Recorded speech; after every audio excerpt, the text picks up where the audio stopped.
দ্বাদশ শ্রেণীর ছাত্রীরা, গতদিন আমরা শুরু করেছিলাম একটি ম্যাট্রিক্সের অ্যাডজয়েন্ট ও বিপরীত ম্যাট্রিক্স এবং সরল সহসমীকরণের সমাধান চ্যাপ্টারটা। আজকে আমি তোমাদের বিপরীত ম্যাট্রিক্স নির্ণয়ের কয়েকটা পদ্ধতি শেখাবো। দেখো, আগের দিন বলেছিলাম বিপরীত ম্যাট্রিক্সের অস্তিত্ব থাকবে যদি ওই ম্যাট্রিক্সের ডিটারমিন্যান্ট ভ্যালুটা নট ইকুয়াল টু 0 হয়, এবং সেক্ষেত্রে ম্যাট্রিক্সটা হবে, বিপরীত ম্যাট্রিক্সটা অ্যাডজুকেট এ বাই ডিটারমিন্যান্ট এ, এবং অ্যাডজয়েন্ট নির্ণয় করা গতদিন শিখিয়েছিলাম। তাহলে আজকে বিপরীত ম্যাট্রিক্স নির্ণয় শেখাবো। তাহলে প্রথমেই আমাদের কি লাগবে, যে এই ম্যাট্রিক্সের ডিটারমিন্যান্ট ভ্যালুটা নন জিরো হচ্ছে কিনা সেটা দেখতে হবে। যদি নন জিরো হয় তবেই এই ইনভার্সটা এক্সিস্ট করবে। ডিটারমিন্যান্ট ভ্যালুটা দেখি।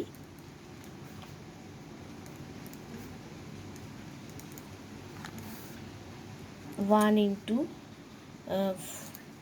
4 ইন্টু -2 হচ্ছে -8, 1 into 6 6, -2, 2 into -2 -4, 1 into 6 6, plus -1, 2 into 1 2, minus 1 into 4 4, তাহলে এটা হলো -14 প্লাস 20 প্লাস 2 সমান 22, 8, নট ইকুয়াল টু 0, অর্থাৎ এই ইনভার্সটা এক্সিস্ট করবে। এবার তাহলে আমাদের কি নির্ণয় করতে হবে, অ্যাডজয়েন্ট এ। অ্যাডজয়েন্ট নির্ণয় করতে গেলে কি করতে হবে, এই যে ম্যাট্রিক্সটার এর সহগুণনীয়কগুলো দ্বারা যে ম্যাট্রিক্সটা গঠিত হবে সেটা আগে নির্ণয় করব। আমি ধরে নিচ্ছি যে এই ডিটারমিন্যান্টের পদগুলোর সহগুণনীয়ক দিয়ে যে ম্যাট্রিক্সটা গঠিত হবে সেটি হলো বি।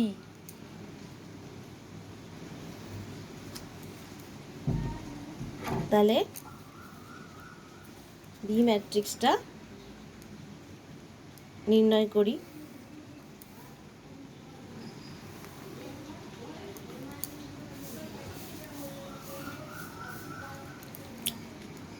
আচ্ছা,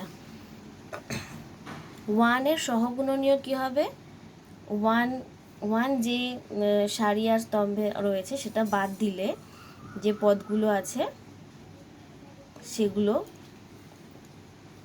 দ্বারা গঠিত যে নির্ণায়ক সেটাই হচ্ছে 1 এর সহগুণনীয়।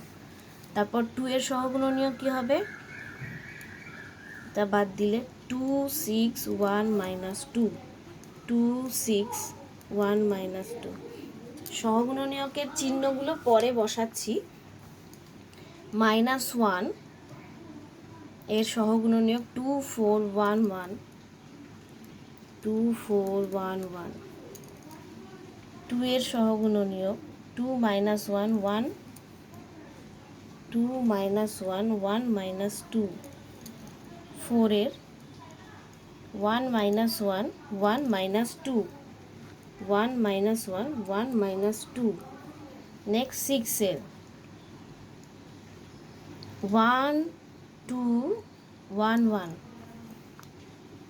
1 2 1 1।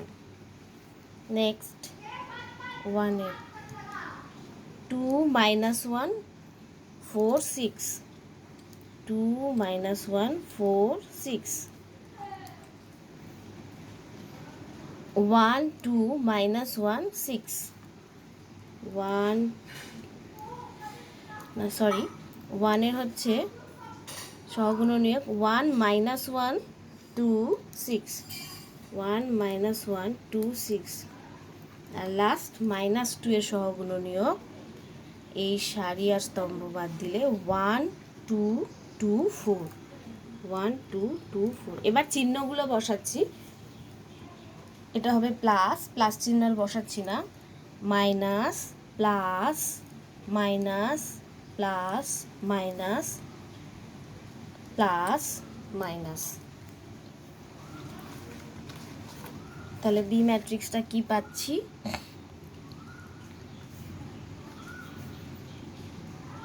-8 -6 -14 -4 -6 -10 মাইনাসে মাইনাসে +10 2 -4 -2 নেক্সট -4 +1 -3 -3 +3।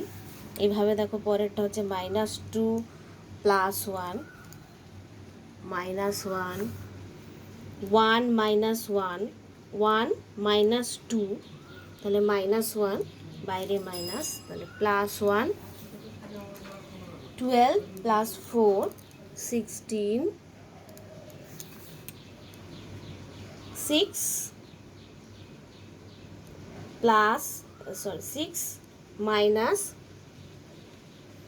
-2 8 -8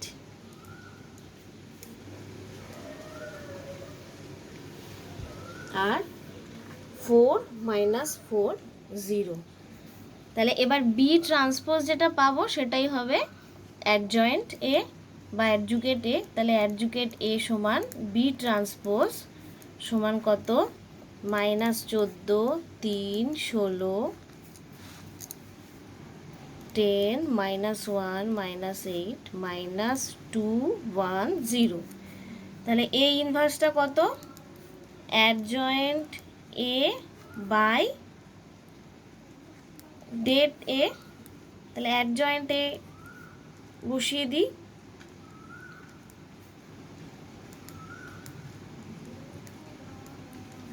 বাই ডিটারমিন্যান্ট ভ্যালুটা কত পেয়েছিলাম? 8।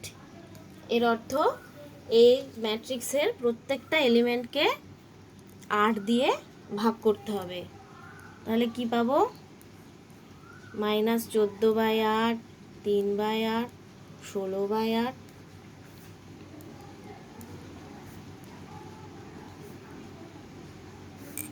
-2/8 1/8 0/8।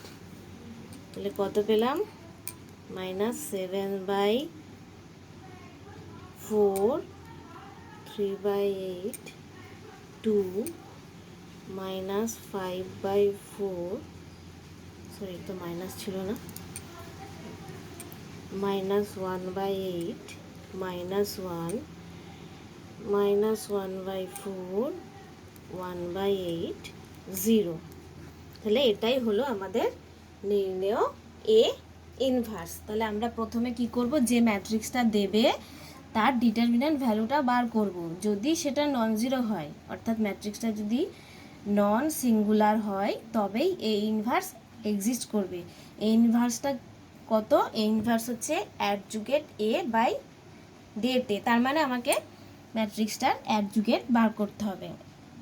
তার জন্য কি করব? ওই ডিটারমিনেন্টের প্রত্যেকটা পদের সহগুণনীয় দিয়ে একটা ম্যাট্রিক্স তৈরি করব। দেখো এই পদের সহগুণনীয় দিয়ে যে ম্যাট্রিক্সটা তৈরি করেছি তার নাম দিলাম বি।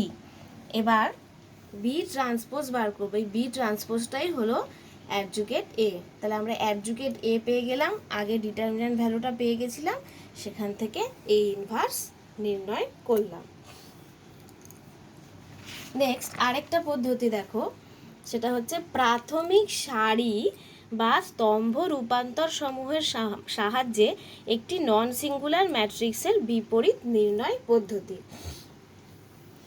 দেখো এ যদি একটা এন ক্রমের নন সিঙ্গুলার বর্গ ম্যাট্রিক্স হয়, তবে আমি এটা লিখতেই পারি এ ইকুয়াল টু আই এ, যেখানে আই হচ্ছে ওই এন ক্রমের একটা একক ম্যাট্রিক্স বা আইডেন্টিটি ম্যাট্রিক্স। এবার ধরো এর ওপর কতগুলো সারি রূপান্তর প্রক্রিয়া প্রয়োগ করা হলো। তারপরে এটাকে একটা একক ম্যাট্রিক্সে পরিণত করা হলো। মানে এ ম্যাট্রিক্সের ওপর কতগুলো সারি রূপান্তর প্রক্রিয়া প্রয়োগ করে একটা একক ম্যাট্রিক্স পাওয়া গেল, এবং এর ওপর যে সারি প্রক্রিয়াগুলো প্রয়োগ করা হয়েছে ঠিক সেই রূপান্তরগুলো এখানে এই একক ম্যাট্রিক্সের ওপর প্রয়োগ করা হলো, এবং তার ফলে আমরা একটা ম্যাট্রিক্স পেলাম যার নাম দিলাম বি। তার মানে আমরা এদিকে এ কে রূপান্তর করে পেলাম আইডেন্টিটি ম্যাট্রিক্স, এখানে আই রূপান্তরিত হয়ে হলো বি। তার মানে আমরা কি পেলাম, I equal to B A, বা এরকম লেখা যেতে পারে আই ইন্টু এ ইনভার্স সমান B A into A inverse, মানে উভয় দিকে এ ইনভার্স গুণ করলাম।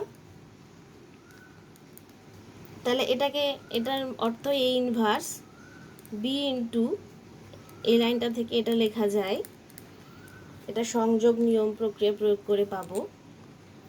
তার মানে এ ইনভার্স সমান কি পেলাম, বি ইন্টু আই। কেন এ ইন্টু এ ইনভার্স সমান আই? তাহলে কি পেলাম আমরা, এ ইনভার্স সমান বি। এখানে আমরা কি পেয়েছি, আই সমান বি এ, তাহলে এ ইনভার্সটা সমান বি। তার মানে এই বিটাই হলো আমাদের নির্ণেয় এ ইনভার্স। তাহলে এখানে আমরা ইনভার্সটা কিভাবে পাচ্ছি, আমাকে যে ম্যাট্রিক্সটা দেওয়া আছে সেটার ওপর আমি কতগুলো সারি রূপান্তর প্রক্রিয়া প্রয়োগ করে সেটাকে আমরা একক ম্যাট্রিক্সে পরিণত করছি, এবং যে একক ম্যাট্রিক্সের ওপর সেই সারি প্রক্রিয়া প্রয়োগ করে আমরা যে ম্যাট্রিক্সটা পাচ্ছি সেটাই হলো আমাদের নির্ণেয় ইনভার্স বা বিপরীত।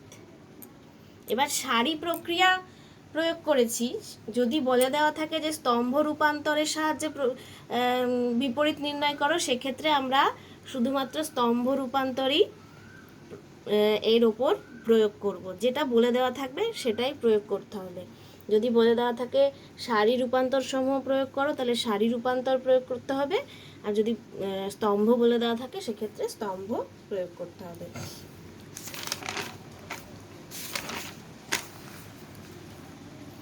এবার চলে যাও অতি সংক্ষিপ্ত 5-এর 1-একটা। প্রাথমিক সারি রূপান্তর সমূহের প্রয়োগে ম্যাট্রিক্সটির বিপরীত ম্যাট্রিক্স নির্ণয় করো।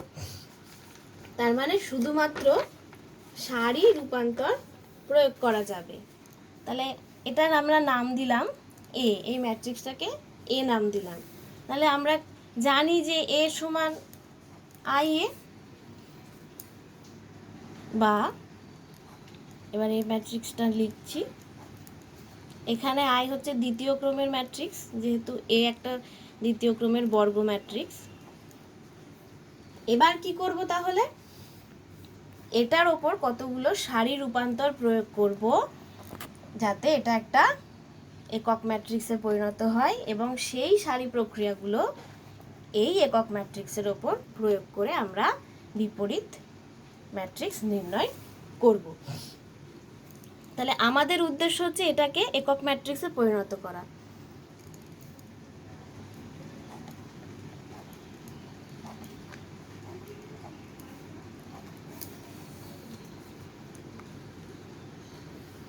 আচ্ছা, দেখো এটা আমি যদি R1 মাইনাস R2 করি, তাহলে এখানে 1 পাবো, এটাও 1 হয়ে যাবে, সেটাই করব। R1 মাইনাস R2 কি পাচ্ছি, 1 1, এটা যেমন আছে থাক, এটার ওপরে সেই প্রক্রিয়া প্রয়োগ করা হবে, তাহলে এটা হবে 1 মাইনাস 1 0 1, যেমন আছে থাক।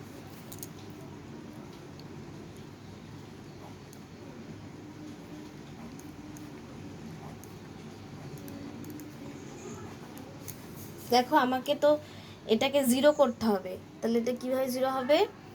R2 মাইনাস 2R1 করলে 0 হবে, সেটাই প্রয়োগ করব। R2 মাইনাস 2R1,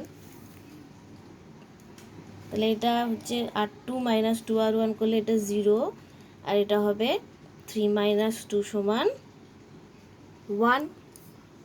একই প্রয়োগ এখানে হবে, R2 মাইনাস 2R1 মানে 0 মাইনাস 2 সমান -2, আচ্ছা 1 মাইনাস -2 তাহলে হচ্ছে +3। এবার আমাকে এই পদটাকে 0 করতে হবে, তাহলে কিভাবে করব আমরা? দেখো R1 মাইনাস R2 করলে এটা 0 হয়ে যাবে,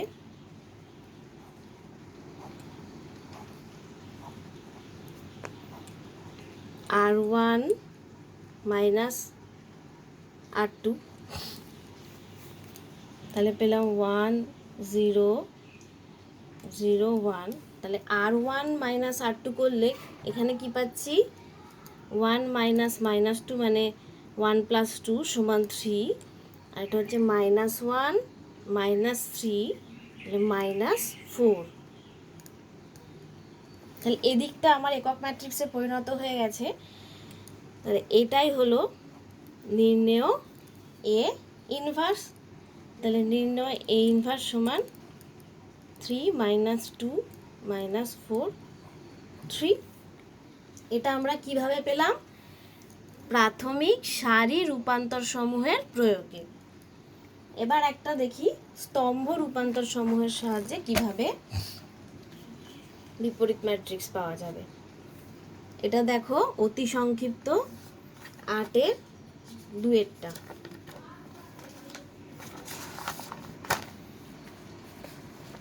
এটাকেও আগের মতো ধরে নিলাম, এটা ম্যাট্রিক্সটার নাম দিলাম এ। তাহলে আমরা কি জানি?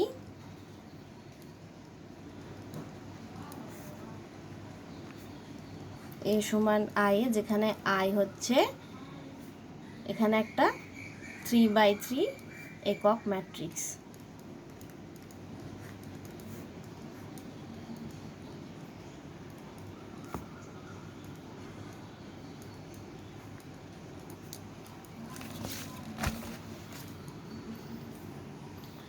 এবার আমাদের স্তম্ভ রূপান্তর সমূহের সাহায্যে এটাকে একটা একক ম্যাট্রিক্সে পরিণত করতে হবে।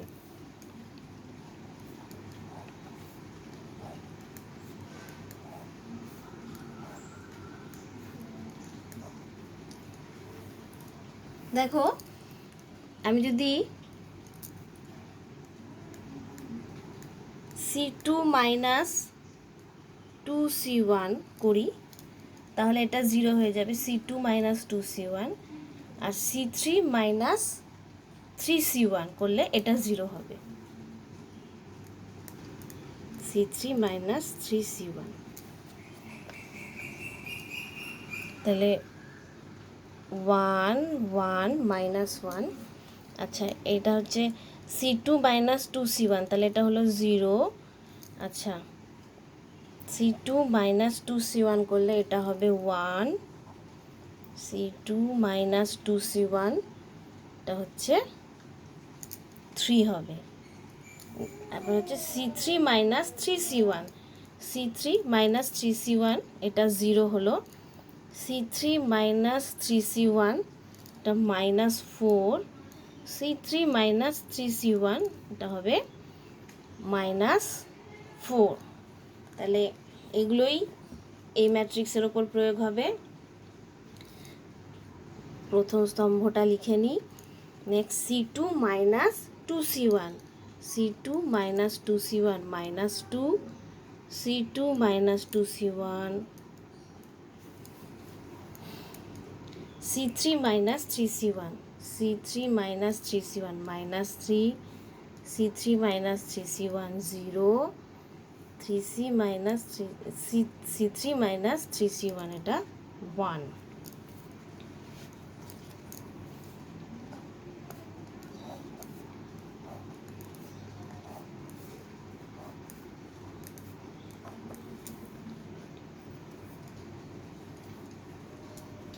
আচ্ছা, ওপরের শাড়ির তো 1 0 0 চলে এসেছে। এখানে আমরা এবার দ্বিতীয় শাড়িতে দেখো এই পদটা আর এই পদটাকে 0 করব। সেক্ষেত্রে কি করতে হবে, C1 সমান যদি C1 মাইনাস C2 করি তাহলে এটা 0 হয়ে যাবে। আর C3 সমান যদি C3 প্লাস 4C2 করি তাহলে এটা 0 হয়ে যাবে। তাহলে C1 সমান C1 minus C2, C1 minus C2 1, C1 minus C2 0, C1 minus C2 minus 4, 0 1 3। এবার C3 plus 4C2, C3 plus 4C2 0, C3 plus 4C2 0, C3 plus 4C2 মানে 12 মাইনাস 4 সমান 8। এই ম্যাট্রিক্সের ওপর প্রয়োগ করব।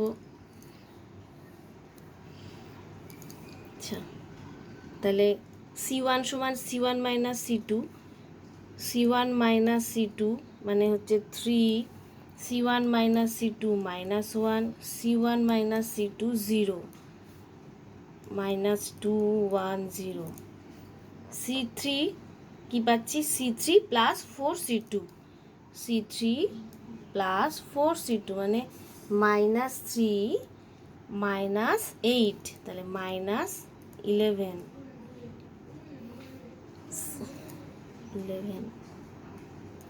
আচ্ছা, C3 প্লাস 4C2 এটা 0, ও সরি C3 প্লাস 4C2 মানে 4,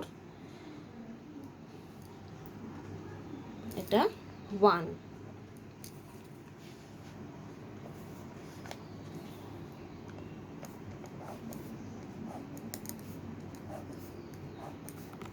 এবার আমরা করব C3টাকে 8 দিয়ে ভাগ করে দেবো। তাহলে এখানে 1 পেয়ে যাব,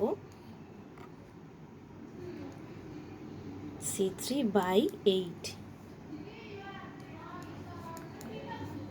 0 1 3 0 0 1। প্রথম দুটো স্তম্ভে কোনো পরিবর্তন নেই, লাস্ট স্তম্ভতে কি হচ্ছে 8 দিয়ে ভাগ হচ্ছে। তাহলে এটা হচ্ছে মাইনাস 11 বাই 8, 4 বাই 8 মানে হচ্ছে হাফ, আর এটা 1 বাই 8। এবার যদি এই দুটোকে পদকে 0 করতে পারি তাহলে এটা একক ম্যাট্রিক্সে পরিণত হবে। এটার জন্য কি করব দেখো, C1 প্লাস 4C3 যদি করি তাহলে এটা 0 হবে, আর C2 মাইনাস 3C3 করলে এই এলিমেন্টটা 0 হবে। তাহলে C1 প্লাস 4C3 আর C2 মাইনাস 3C3। বাকি এলিমেন্টের কোনো পরিবর্তন হচ্ছে না, যেহেতু স্মৃতি বাকি দুটো 0 আছে। তাহলে এই দুটো লিখে নিই আগে, 0 এটাও 0 1। এটা আমরা একক ম্যাট্রিক্স পেয়ে গেলাম। তাহলে এদিকে যে ম্যাট্রিক্সটা পাবো সেটাই আমাদের নির্ণেয় inverse. C1 plus 4C3, C1 plus 4C3 মানে এটা 4C3 মানে মাইনাস 11 বাই 2 আর 3 যোগ করতে হবে। তাহলে হবে 3 মাইনাস 11 বাই 2 করলে আমরা পাচ্ছি মাইনাস কত 5 বাই 2। C1 প্লাস 4C3 মানে এটা হচ্ছে 2 হয়ে যাবে, 4 ইন্টু হাফ, 2 আর মাইনাস 1-এ 1। আচ্ছা, 0 0 প্লাস 4 বাই 8 মানে হাফ, তাহলে পাচ্ছি হাফ। C2 কত কি, C2 মাইনাস 3C3, C2 মানে হচ্ছে মাইনাস 2 আর 3C3 মানে হচ্ছে প্লাস 33 বাই 8। এটা হচ্ছে মাইনাস 16 প্লাস 33 মানে হচ্ছে 17/8। নেক্সট হচ্ছে C2 minus 3C3, C2 minus 3C3 মানে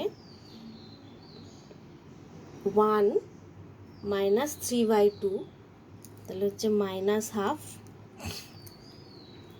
আর 1 মাইনাস 3/8, তাহলে কত হচ্ছে মাইনাস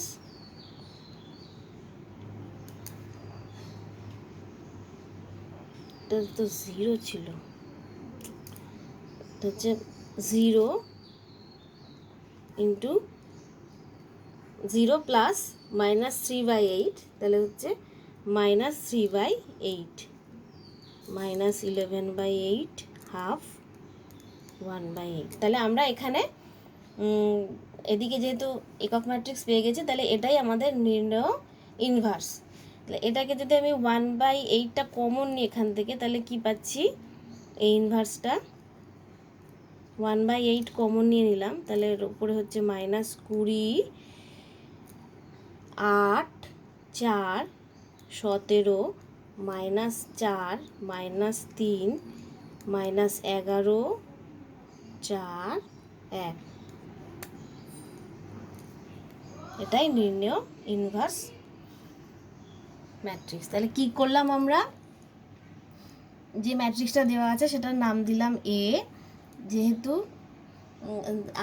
এটা একটা নন সিঙ্গুলার ম্যাট্রিক্স, বর্গ ম্যাট্রিক্স, তাহলে আমরা এটা এখন লিখতেই পারি এ সমান আই ইন্টু এ।